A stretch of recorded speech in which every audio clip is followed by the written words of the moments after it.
I'm Larry Wilner from the Bizz Buzz Channel. We're excited today to have Vicki Franz here from I95 Business. Vicki publishes this magazine for the business community at large and talks to a large number of people in the community. So Vicki, we're really excited to have you here today. Why don't you give us a little bit of your background, where you came from and what you've been doing? Thanks for having me, Larry. I'm really excited to be here.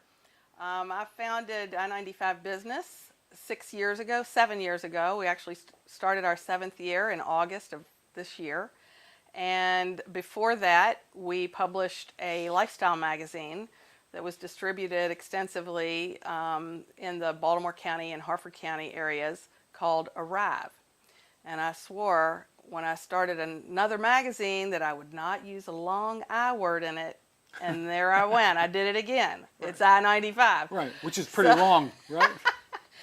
So yeah, at least I don't have to spell I-95. Right, People know how to, they hear it and know what it is. They can get that one, right? Yeah. But I worked at The Sun for 15 years and did a lot of things there. And most of them were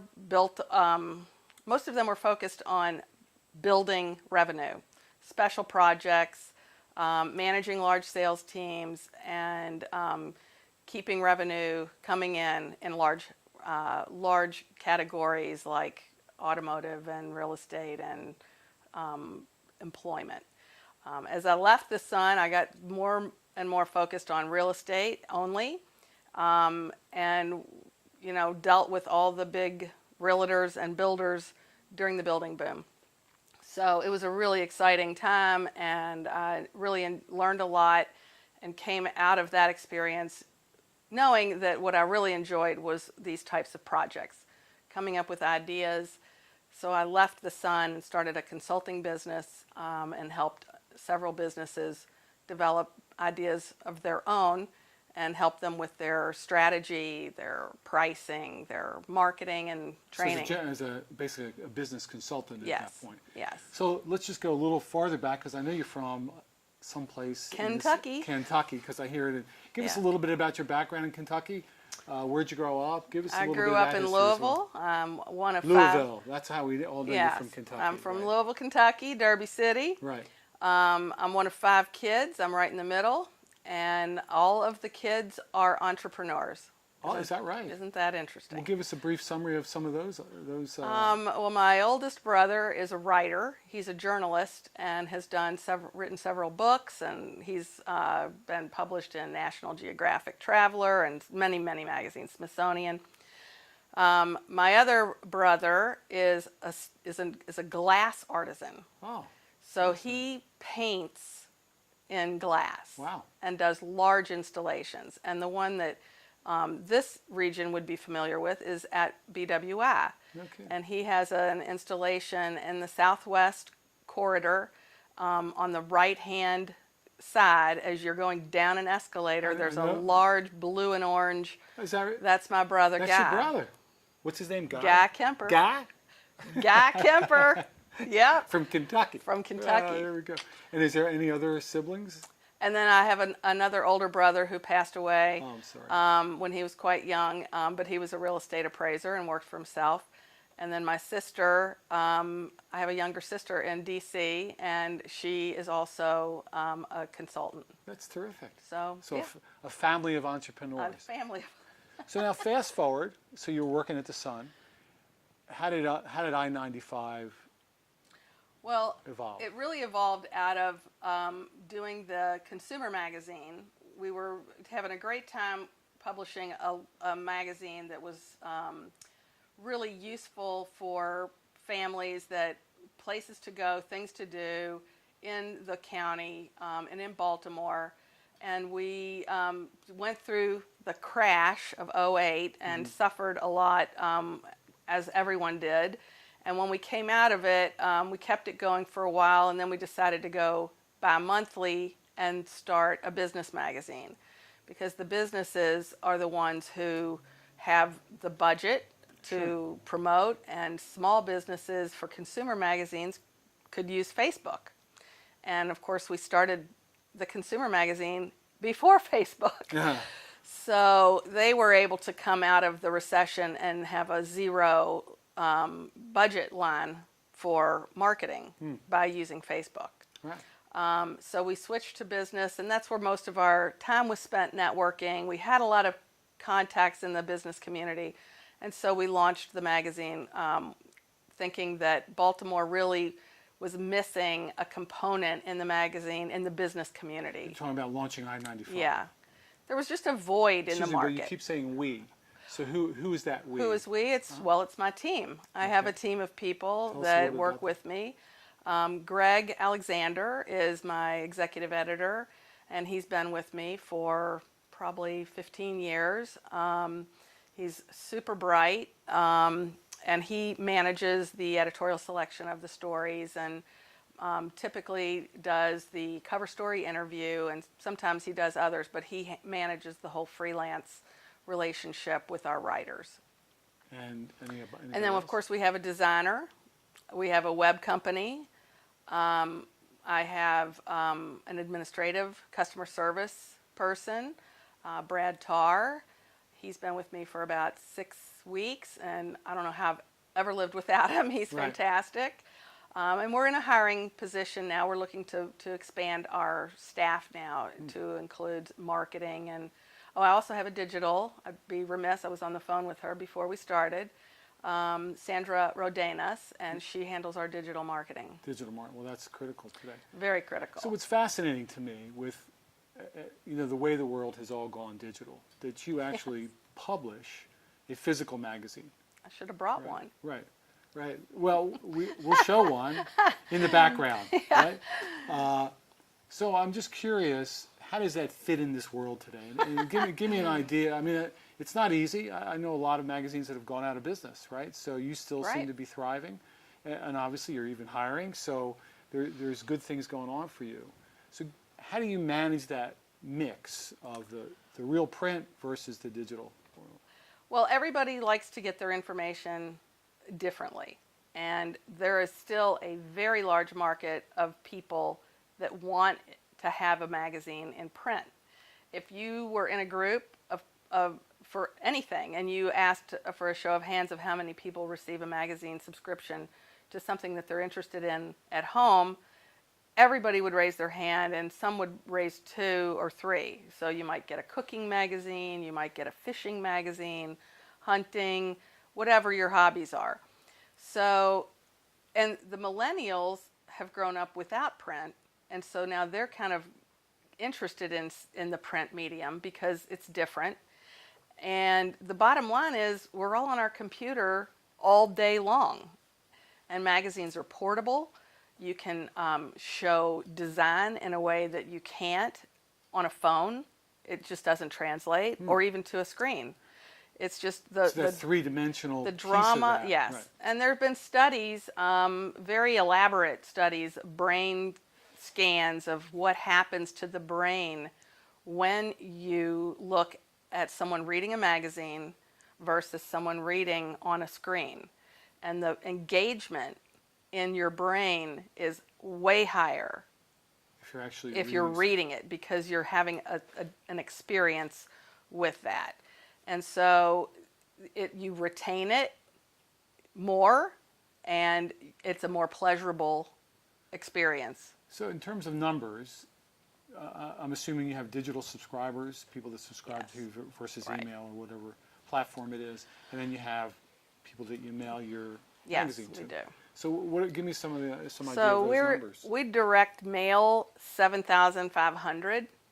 It's a free subscription, which is called a controlled subscription. So we control who we send it to, so that we're sending it to the people that we want to receive it.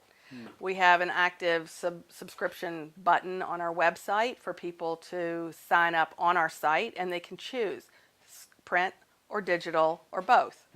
If they click both, then they'll get both. We do an email to communicate and share with our subscribers all of our content, and we're sending that to 10,000 people. So you have 10,000 email subscribers, and then 7,500 print mailings that go out. And then, of course, you layer social on that, and we have probably over 5,000 connections on LinkedIn. So that's a channel, really a distribution channel all of its own. And then we also have Facebook and Twitter and so forth. So, right. So you penetrate the market in many, many, yes. many different And ways. that's why people like the print, because they can see it and they can share it. They can read it. They can also share it online. They can push it out to their friends. And we send an email out twice a week sharing that content with that subscriber list. Can you give me an idea of some of the types of content that go into your magazine? What are you looking for? How does somebody get to you? What's a good article for you, so to speak? Well, you can look at any of our issues and sort of get an idea, but we're traditional in the way we organize the content. So we have departments that we flow stories into, and that sort of helps us, guides us in terms of what kind of stories we want. Mm-hmm. So we always have an influencer. We have innovation. We have I-Tech. We have, what else do we have? It starts with an I. Freeze, right. It starts with an I can guarantee you that. So we include all these different types of departments so that Sure. we can cover a broad mix. So we really try to have diversity in terms of the types of companies and the size of companies. There should always be a story about someone you know, and there should always be a story about someone you don't know. Right. So we're always looking for that blend. We say know and don't know. I know there's a businessman in this area, Yes. let's say Yes. Kevin Plank. Right. Because I know Under Armour. But Right. then there would be an article in contrast to somebody that I've never even That heard you've of. never heard of. And it's that blend that's important to get the reader engaged and to turn the page. Now, the startup world is big now. Big. I have a bunch of different questions about that, but initially it's just really, do you do a lot of content around the startup world? Because that just seems to be a hot topic, especially amongst millennials, because they think they can all get rich really quickly through a startup. So, Well, we do cover startups. The most recent issue, we have a story on Manta Biofuel. These are two young guys that are making a crude oil out of green smudge on ponds. oh, And it's a real thing, and they're actually gotten investors. So we're not doing stories on the maker spaces and the little small companies that are just kind of flushing out an idea. We're more interested in companies that have investors, so that they're more flushed out as a business model, where someone might learn something from reading about that and get excited about investing in them, or maybe doing something themselves that might trigger an idea. well, so how does somebody get published in your magazine? Well, we only publish 6 issues a year, so we don't usually have any trouble finding stories. Right. But it's all a matter of being made aware. So if a company is doing something that's interesting and innovative, usually I'll hear from them. I know them. I've met them. Or my editor. We find a lot of stories through other sources that are publishing stories about business. Right. So do you have salespeople that are out actually looking for stories and talking to people and trying to solicit that Actually, business? I don't have any salespeople right now. I'm the chief You're it. salesperson, Right. because we're getting ready to launch a new business initiative, and so in that capacity, I'm the one who's carrying that message. Oh, so are we uncovering something here? A new business initiative. So I'm not sure if that means a new business for you guys. It's in really your a group, whole or new business that'll be a part of I-95 Business. Can you give us a peek? Sure, yeah. We're out talking about it, and we have information on it in our new issue. We're launching a new website where we're creating a branded content distribution channel. So what that means is that as companies, the marketing budgets of companies have largely been going digital, as you mentioned before. Right. And they've done digital ad campaigns, and now those ad campaigns are being converted into marketing content for the company. And there's a lot of different strategies that can be deployed to put content on social media to try to drive inbound marketing. Sure. So Have you ever thought about video? Oh, video's a part of it. Video's a I know big some part of great it. video guys that you. When you get to that point, we can talk. We'll talk about that later.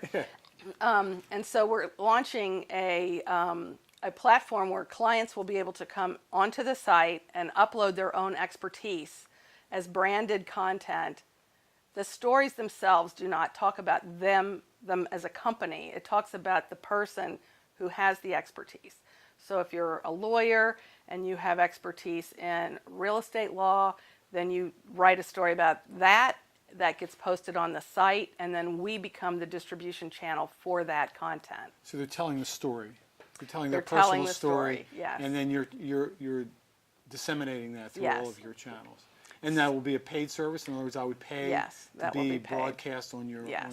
content channel. So the interesting thing about search and Google owns it, right? Everybody knows that. But Google and Siri don't know whether a story is paid or not paid. And Google puts a 25% higher ranking on vetted content, at well-written, well-edited, thought leadership and expertise. They put a higher value on that. And they don't tell the difference between whether it is paid or not paid. Right. So in terms of SEO, obviously this branded content channel would have a great impact on And that's search where all the engines. money's going. All the marketing money is going into putting out content. So when are we launching? When are you launching? October. Oh, October. It's Yes. right around the corner. See a prototype now? Oh, yeah. Is it on your website? It's not. No, it's still a prototype. Right. So we're still in the works. We have another month or so of development on the site, but I can show a prototype if someone's interested in being a part of this new exciting breakthrough technology. Sounds great. It sounds very exciting. It sounds like where everything's going anyway, right? Branded content. That's why we do the Bizz Buzz channel, because it's basically Right. branded content. We're helping people get their brand out there through our channel. Exactly. To do a little plug for the Bizz Buzz channel. Well, it's true, and all these things are all about building a community. You know, that's really the goal, is for everyone to do more business together. Sure. So what I'm trying to do with this new site is create a business community that's accessible, where you can search and find the content, which you cannot do on LinkedIn or Facebook. Right. You can search by author or topic or company. You'll be able to find it. It's not great content if it's not found. Right. So you've got to be on a channel that's promoting and is searchable. Pushing it out in ways that can be and found. searchable. If Right. you can't, If you can't find it. if you can't find it, then you're expecting other people to come to your site and find it. Right. So what we're going to be able to do is push out content so that more than your own personal distribution will see it. No, it makes sense. And that's the collective masses. Well, that sounds like an exciting project. Good luck. Vicki, it was terrific having you here today. Your wealth of knowledge, obviously, and I'm looking forward to your new business venture that's about to hit the market. Why don't you tell everybody how they can get hold of you, how they can find out more about I-95, and certainly more Great. about your branded channel. Thanks. You can reach me at Vicki, V-I-C-K-I, at I95Business.com. And of course, you can find our website at the same domain name. Well, terrific. Thank you for being here. I want to thank everybody for joining us today on the Bizz Buzz channel. And you can subscribe anytime. You can see all of our content as we put it together and get it into the market. So thanks again, everybody, and see you later.